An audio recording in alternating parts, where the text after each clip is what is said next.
Hey, welcome! Today, we're going to peel back the curtain on storytelling itself.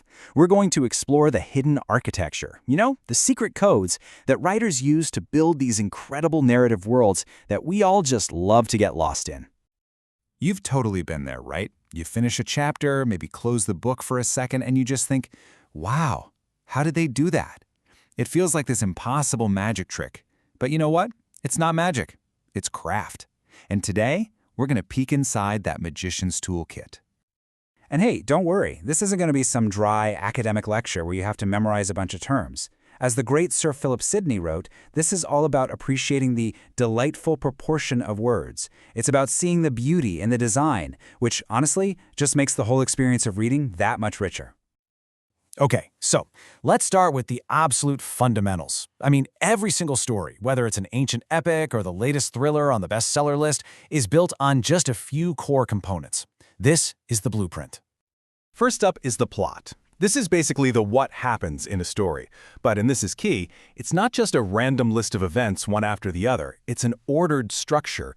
Every single action is put there on purpose to build suspense, to create an emotion, and to lead us somewhere specific. It's the skeleton that holds the whole thing together. Next up, you've got character. I mean, of course, right? These are the people, or, sometimes not so people, who are actually living through the plot. They're the who of the story.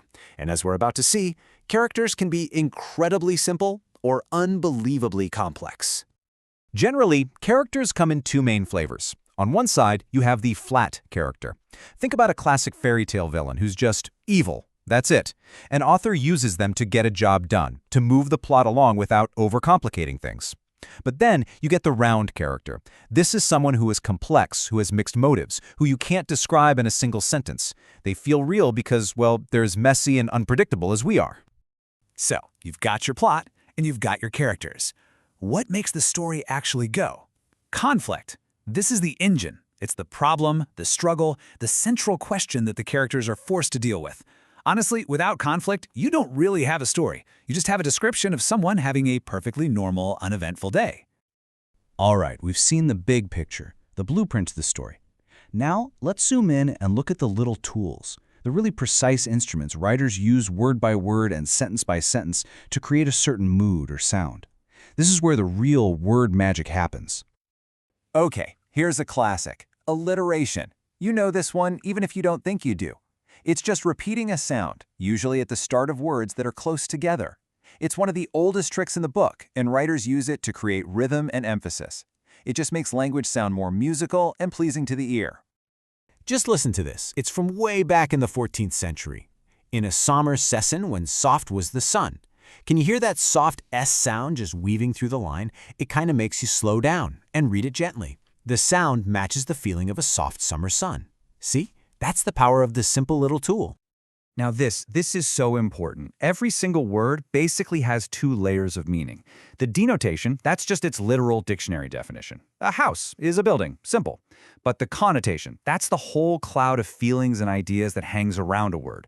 A home suggests warmth, safety, family, comfort. Great writers are masters at choosing words not just for what they mean, but for what they feel like. Okay, here's a really cool one, the dramatic monologue. The best way to think about it is like you're eavesdropping on one side of a really intense, really important conversation. You have this single character just talking, and in a moment of high drama, they reveal everything about themselves. The poet Robert Browning pretty much perfected this, and here's his basic recipe. First, you've got one speaker, and it's a character, definitely not the poet. Second, they're in some kind of critical situation, a real turning point.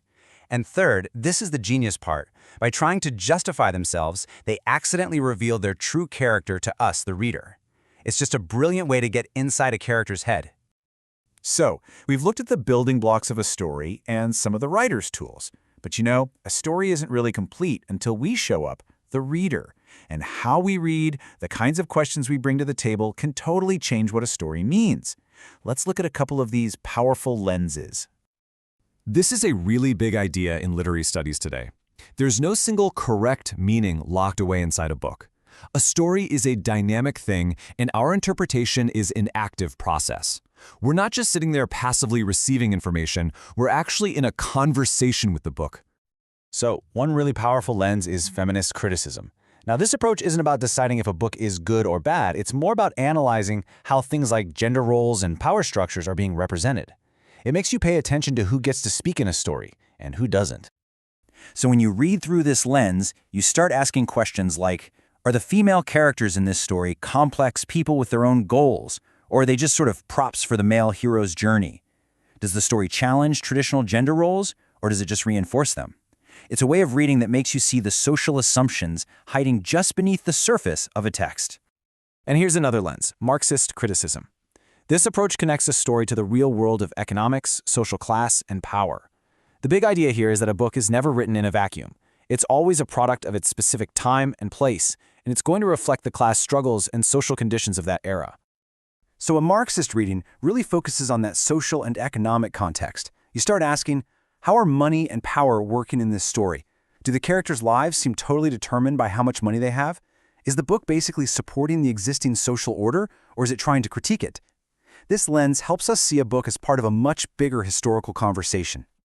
Woo! We have covered a lot, from plot all the way to critical theory. But why does any of this really matter if you're not in an English class? Well, the answer is that these tools don't just help you analyze a story, they make you enjoy it so much more. As the brilliant scholar M.H. Abrams put it, the effort you put into learning this stuff is repaid with a lifetime of rewards. Understanding this secret language, it doesn't ruin the magic of a story, not at all. It just deepens your appreciation for the incredible artistry behind it. You get to see the craft behind the magic, and that is a reward that makes every book you'll ever read better. So the next time you pick up a book, I really want you to think about all this. Pay attention to the tools the author is using. Listen for those little echoes of alliteration, and ask yourself, what lens am I reading through right now? Because the story on the page is just the beginning. The real adventure is in the discovery. What secrets are out there waiting for you?